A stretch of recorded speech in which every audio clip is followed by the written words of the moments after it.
در گنبد کاووس، پسری با عشق و انگیزه به فوتبال شروع کرد و مسیر حرفه‌ایش را از سن 14 سالگی آغاز کرد. او با تمرین سخت و پشتکار از تیم‌های پایه به تیم ملی ایران راه یافت و مهارت و تکنیکش همه را جذب کرد. در باشگاه‌های مختلف ایران و اروپا بازی کرد و تجربه‌های ارزشمندی کسب کرد.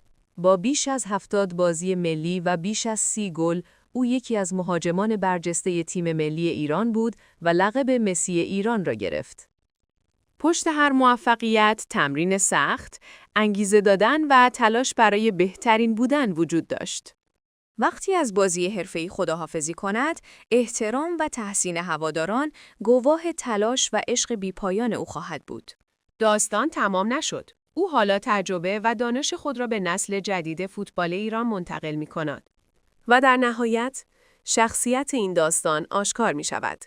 مردی که قدرت، پشتکار و اراده‌اش فوتبال ایران را برای همیشه ماندگار کرد. نام او سردار آزمون است. اگر از دنیای اسطوره‌ها خوشت میاد، لایک کن و سابسکرایب یادت نره.